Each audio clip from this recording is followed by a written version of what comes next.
بسم اللہ الرحمن الرحیم۔ السلام علیکم ورحمۃ اللہ وبرکاتہ۔ ناظرین کرام، میری ویڈیو بنانے کا مقصد اصلاح معاشرہ ہے، اور میں اس ہستی کے بارے میں ذکر کر رہا ہوں جن کے بارے میں خود نبی کریم علیہ السلام نے ارشاد فرمایا کہ جس کا میں مولا اس کا علی مولا۔ اور حضرت مولا علی کرم اللہ تعالی وجہہ الکریم کی جو شان ہے، خود نبی پاک علیہ السلام نے ارشاد فرما دیا کہ میں علم کا شہر ہوں اور علی اس کے دروازے ہیں۔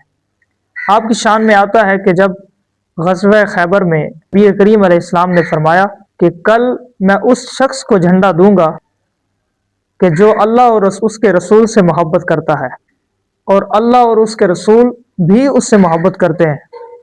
اور اس ہستی کا نام کیا ہے؟ اس ہستی کا نام حضرت مولا علی رضی اللہ تعالی عنہ ہے، اور آپ کو یہ جھنڈا دیا گیا، اور آپ نے خیبر کو فتح کیا۔ تو شاعر نے لکھا ہے کہ دیواریں ہلتی رہتی ہیں اور در کانپ جاتا ہے، علی کا نام سن کر ابھی خیبر کانپ جاتا ہے۔ آپ کی بہت بڑی شان ہے۔